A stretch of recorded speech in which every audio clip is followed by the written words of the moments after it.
In 1937, a grocery store owner in Oklahoma City named Sylvan Goldman noticed something that was quietly costing him money every single day. Customers shopping with a handbasket would stop buying the moment the basket got heavy or full, long before they'd actually run out of money or reasons to keep shopping. Goldman had a simple insight. If he could remove the physical limit of how much a person could comfortably carry, they'd keep shopping longer and buy more. He designed a folding metal frame that held two wire baskets, mounted on wheels, essentially the first shopping cart, and rolled it out in his Humpty Dumpty grocery stores expecting an immediate hit. Instead, almost nobody used it. Men reportedly found pushing a cart embarrassing, something closer to pushing a baby carriage than an act any self-respecting adult wanted to be seen doing in public. Women, according to accounts from the period, associated the cart with exactly that same baby carriage image and avoided it for similar reasons. Older shoppers apparently told Goldman directly that they'd pushed enough carriages in their lives already and had no interest in pushing another one through a grocery store. The invention that would eventually reshape the entire architecture of retail almost died in its first few weeks because of pure social embarrassment. Goldman's solution was almost as clever as the invention itself. He hired male and female models to walk through his stores pushing the carts around, casually as if it were the most normal thing in the world, filling them with groceries in full view of other shoppers. He also stationed greeters at the entrance whose entire job was to hand every customer a cart the moment they walked in, removing the need for anyone to make an awkward, conspicuous individual choice to grab one. Within a few years, the shopping cart wasn't just accepted, it had become the default, unquestioned way to shop, and grocery sales at stores using them climbed dramatically, exactly as Goldman had originally predicted before the embarrassment problem nearly buried the idea entirely. That original insight, remove the physical limit on how much someone can carry and they'll buy more, never stopped being true, and it's the entire reason the cart sitting in your local supermarket today is roughly 2 to 3 times larger than the cart your grandparents pushed through the same aisles in the 1970s. This wasn't a gradual accident of manufacturing convenience. It was a slow, deliberate, continuously tested escalation of the exact same psychological principle Goldman discovered by hand-waving his way past a baby carriage stigma nearly 90 years ago. And once you understand the specific mechanism behind why a bigger cart makes you buy more, independent of anything about your actual needs or budget that day, you'll never look at that oversized plastic basin the same way again.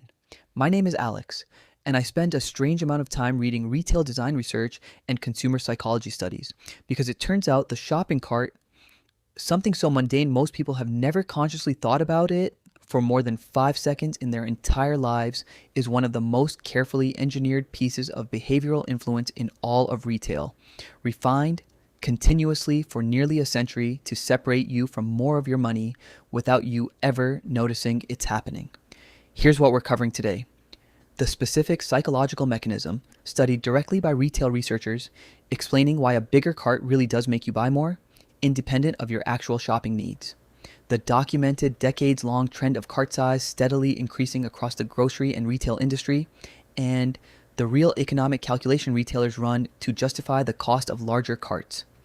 The deliberate engineering behind multi-compartment cart designs, child seats, lower racks, and how each addition functions as more than just a convenience feature. The way store layout itself, aisle width, end cap placement, gets designed in direct coordination with cart size rather than the other way around.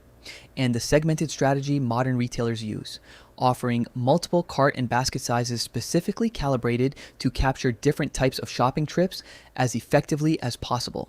This isn't a video telling you shopping carts are some kind of nefarious conspiracy or that using one makes you a helpless victim of retail manipulation. It's a video about a fascinating, nearly century-long experiment in behavioral design that most people walk past every single week without ever consciously registering. And once you see the mechanism clearly, you'll shop with a very different level of awareness the next time you grab one. Quick thing before we get into it. I put together a free guide comparing basket versus cart shopping trips based on actual spending data from shoppers who tracked both approaches, so you can see the real dollar difference for your own typical grocery run. Links in the description. I only ask for an email to send you the guide. Picture an empty picture frame hanging on a wall, sized for a large painting, but currently holding a small photograph instead. That small photograph, centered inside all that unused space, looks meager, almost apologetic, in a way it never would if it were matted and framed at its own natural size. The frame itself is silently communicating a judgment about the photograph, that it doesn't quite fill the space it's supposed to occupy. A shopping cart works on your groceries the exact same way.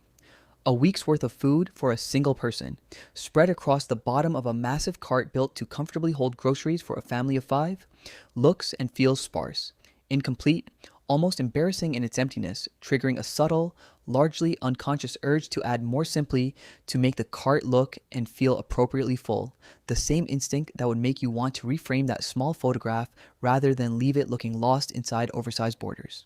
Let's talk about the actual research behind why this works, because it's been studied directly by people whose entire profession involves observing and measuring real shopping behavior.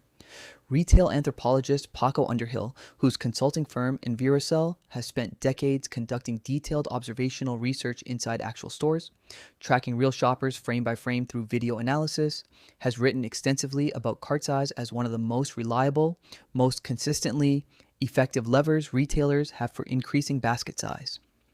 Underhill's research and consulting work, cited widely across retail industry publications, has documented a consistent pattern. When retailers increase the physical size of the standard shopping cart, average transaction size increases measurably, not because shoppers walk in with a longer list, but because the larger container itself changes in real time during the shopping trip. How full the cart needs to look before a shopper's internal sense of "I have enough" gets triggered. This connects to a broader concept sometimes discussed in retail psychology as a completion cue, a visual or physical signal your brain uses as a stand-in for an actual, deliberate decision about whether you've bought enough.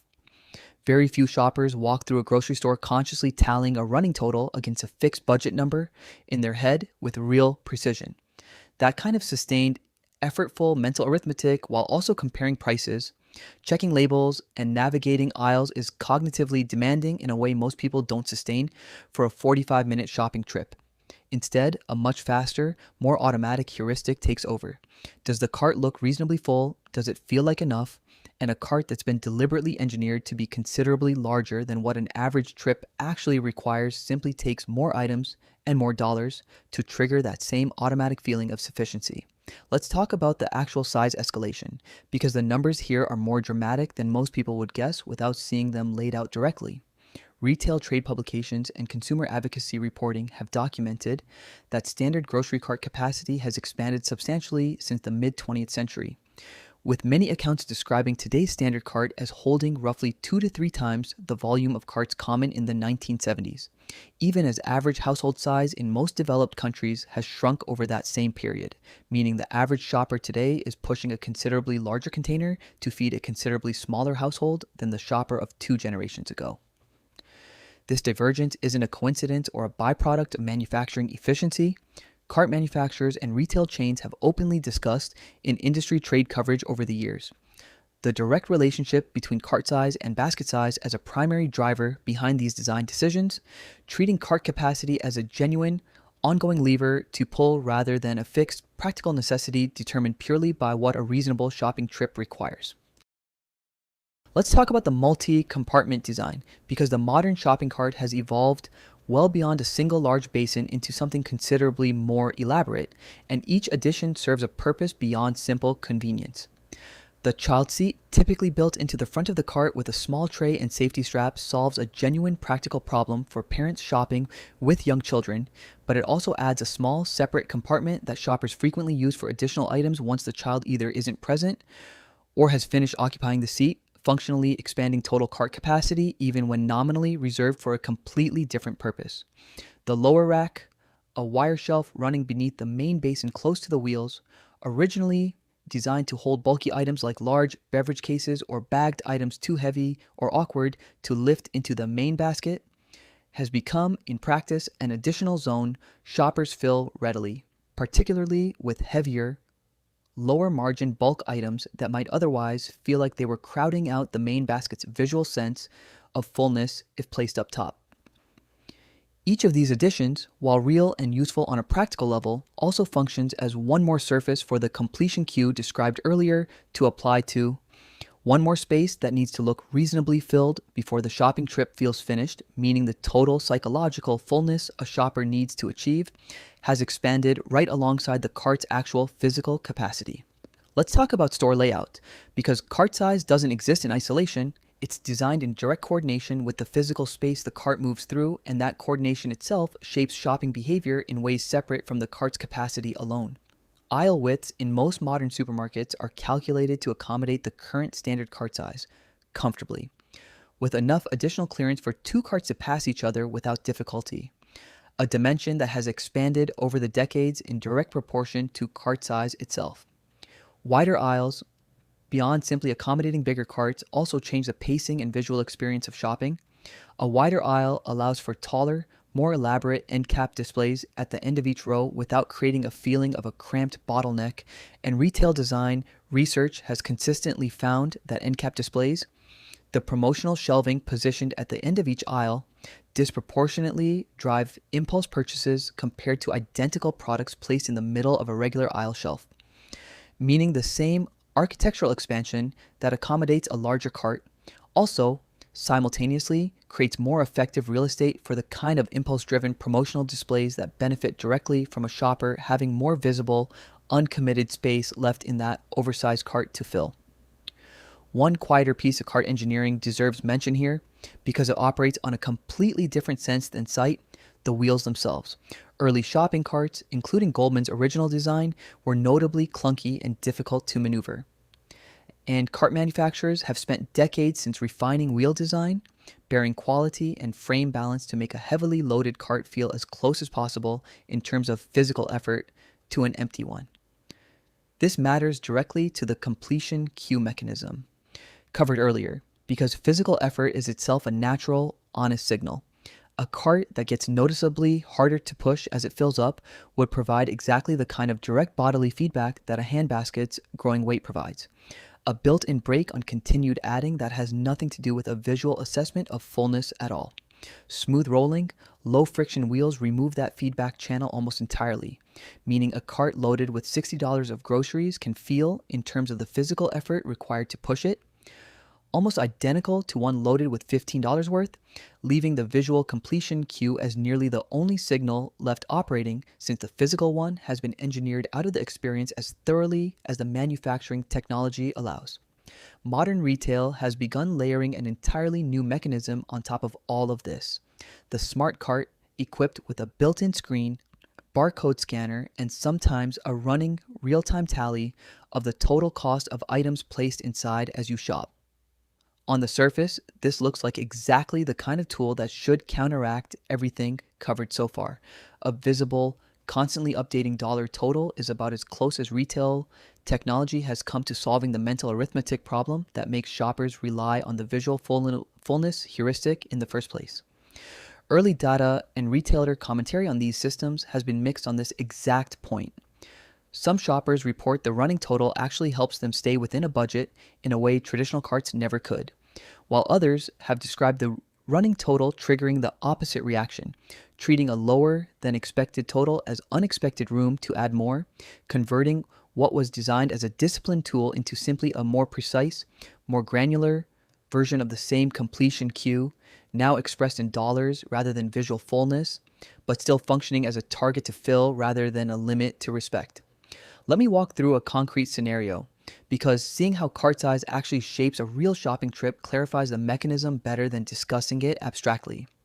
A woman we'll call Priya goes to the grocery store for what she describes to herself before walking in as a quick trip: milk, eggs, bread, and something for dinner that night. A shopping list that would fit easily into a single handbasket with plenty of room to spare. She grabs a standard cart out of habit, the way she always does, without consciously considering whether a basket might suit the trip better. 20 minutes later, standing in the checkout line, her cart holds considerably more than her original 4-item list.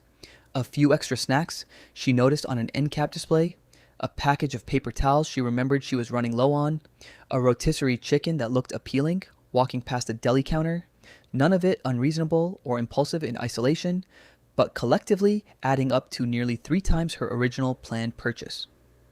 Looking back at the trip afterward, Priya doesn't recall feeling pressured or manipulated at any specific moment.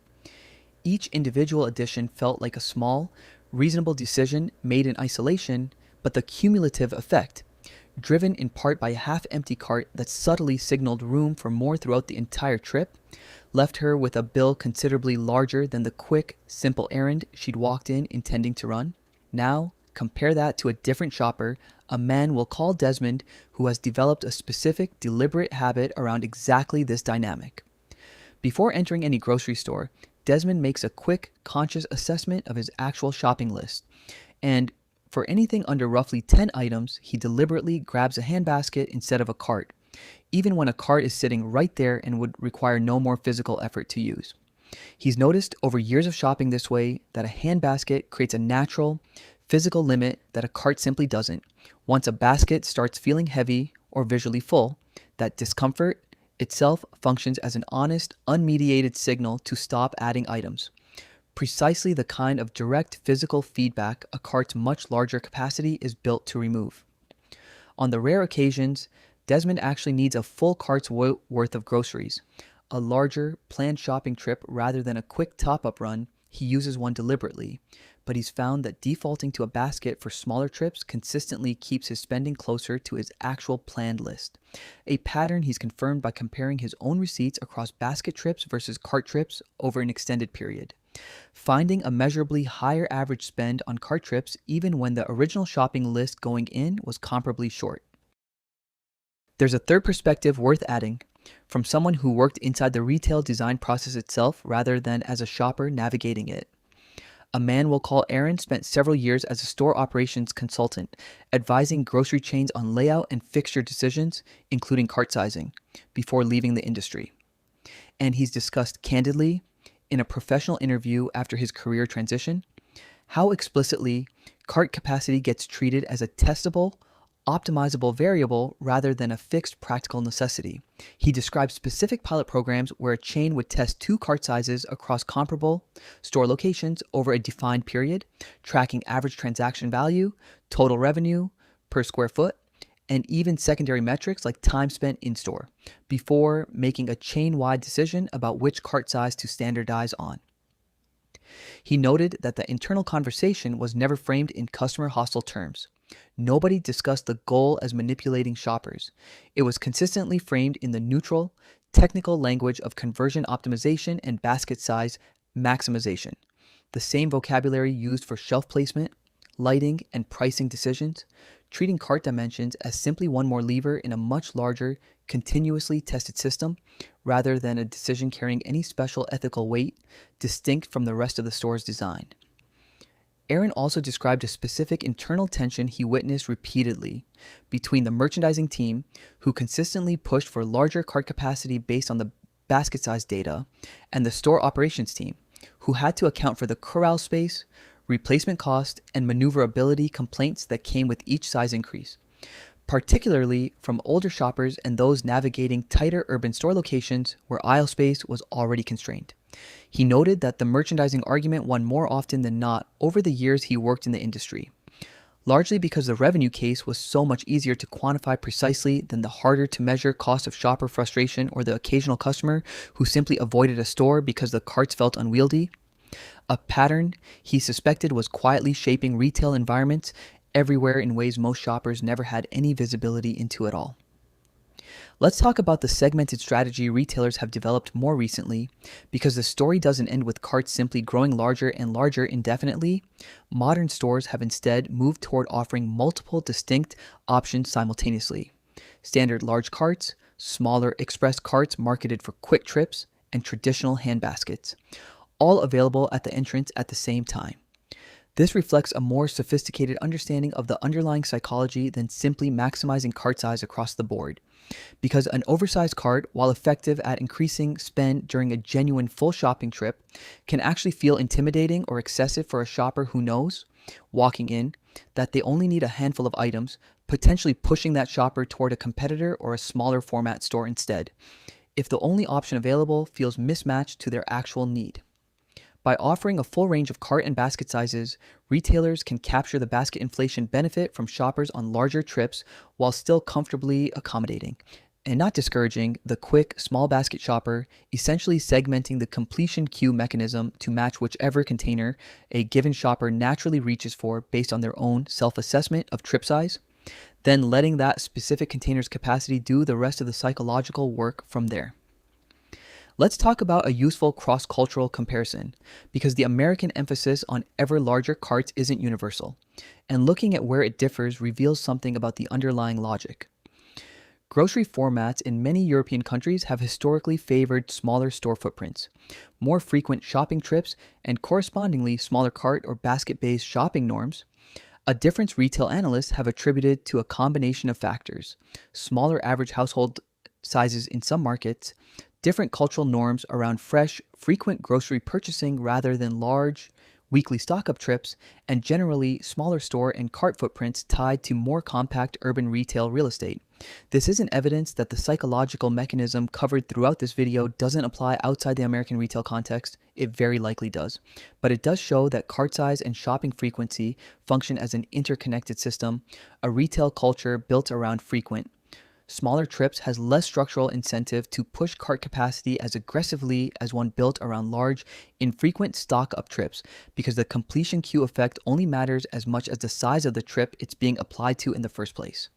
A real operational cost works against a larger cart strategy, and it's worth acknowledging, because it would be incomplete to present cart size purely as a one-directional lever with no offsetting downside for retailers. Larger carts cost more to manufacture, take up more physical space in parking corrals, and, critically, are more expensive to replace when lost, stolen, or damaged, a real and surprisingly significant line item in grocery retail operations. Industry estimates on annual cart loss have circulated for years in retail trade publications, with individual large chains sometimes reporting losses in the range of hundreds of carts annually per store location, whether through theft, abandonment in surrounding neighborhoods, or damage from being pushed across uneven parking lots and roadways never designed for them. This is part of why many retailers have invested in wheel locking technology, systems that automatically freeze a cart's wheels if it's pushed beyond a store's defined perimeter, a real cost in its own right, but one that retailers have generally judged worthwhile because larger, more expensive carts raise the financial stakes of loss high enough to justify the additional containment technology. A secondary cost cascading directly from the original decision to increase cart size in the first place. Here's a 6-part protocol worth applying whenever you're heading into a grocery store or any large retailer using shopping carts. Rule 1. Before grabbing a cart out of habit, do a quick, honest assessment of your actual list, and if it's genuinely short, deliberately choose a handbasket instead, even if it feels slightly less convenient, because the physical limit a basket creates functions as an honest, unmediated check on spending that a cart's much larger capacity is specifically designed to remove. Rule 2. If you do need a full cart, pay attention to how the cart looks partway through your trip, and notice if you find yourself reaching for items purely because the cart looks empty rather than because the item was actually on your list or genuinely needed, treating that specific noticing as a useful moment to pause rather than automatically add. If your store offers a smart cart with a running total, use that number as your actual reference point instead of the visual space remaining in the basin, since the dollar figure is a far more honest signal than how much empty plastic is still showing. Rule 3. Write an actual list before you shop, and treat that list as your real completion signal rather than the visual fullness of whatever container you're pushing or carrying, because a written list gives you an external, deliberate reference point that doesn't shift based on cart capacity the way your internal sense of enough demonstrably does. Rule 4. Be especially aware of end cap displays and other promotional placements positioned at the ends of aisles, because these are placed to catch attention in the wider, more open sight lines that larger cart accommodating aisle designs create, and a conscious pause before adding an end cap item, asking whether it was actually on your list, catches a meaningful share of the impulse additions this entire system is built to generate. Rule 5. If you shop regularly at the same store, experiment deliberately with basket trips versus cart trips for comparable shopping lists over a period of a few weeks, and compare your actual receipts afterward, because seeing the real dollar difference for your own specific shopping habits is considerably more convincing and more useful going forward than simply accepting the general principle in the abstract. Even a rough, informal comparison across 4 or 5 trips of each type tends to reveal a pattern clear enough to change how you shop going forward. Rule 6. Remember that none of this makes you foolish or weak-willed for having been affected by it. The mechanism has been refined continuously for nearly 90 years by people whose entire profession involves studying exactly how to trigger it effectively, and recognizing that you're navigating a deliberately engineered environment is the actual skill here, not somehow being naturally immune to psychological design that works on nearly everyone to some degree. One reframe matters more than the rest here. The shopping cart sitting in your local store's entrance isn't a neutral, purely practical tool that happens to be a certain size for purely logistical reasons. It's a direct descendant of Sylvan Goldman's original 1937 insight: remove the physical limit and people will buy more, refined and tested continuously for nearly 9 decades by an entire industry that treats cart capacity as one lever among many in a much larger, carefully calibrated system designed around exactly this same underlying psychology. Goldman had to hire actors to overcome the social embarrassment that nearly killed his invention in its first weeks. The industry that grew from his idea never had to overcome anything close to that resistance again, because once the cart itself became invisible, just an unremarkable, unquestioned part of how shopping works, the psychological mechanism sitting quietly underneath it never had to justify itself to anyone again either. Every design choice that followed, the multi-compartment layout, the wider aisle, the smooth rolling wheel, the smart screen tallying your total in real time, traces back to the same basic bet Goldman made standing in his own store in 1937, watching customers stop buying the moment their arms got tired, and deciding the solution wasn't to sell them less, it was to remove the thing stopping them from buying more. 3 takeaways. 1.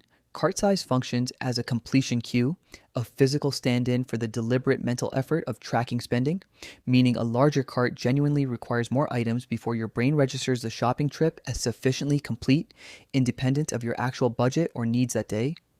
2. Cart capacity has expanded substantially since the mid-20th century, even as average household size has shrunk.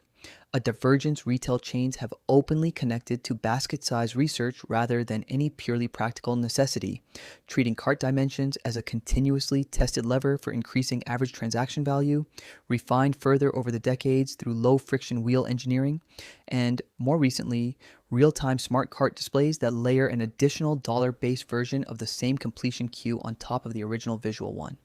3. Modern retailers now deliberately offer multiple cart and basket sizes simultaneously. A segmented strategy that captures the basket inflation benefit of larger carts on bigger trips while still comfortably accommodating, rather than discouraging shoppers who genuinely only need a handful of items. Lazy investing built more fortune than filling up an oversized cart ever will. The people who actually keep their grocery spending under control aren't the ones with the strongest willpower standing in the checkout line. They're the ones who chose the right container before they ever picked up a single item, and let a written list, not an empty cart, decide when the trip was actually finished. If you want to see the exact basket versus cart spending comparison I ran on my own grocery trips over several months, there's a walkthrough on my channel with the real numbers, no guesswork, just what actually works. Thanks for watching.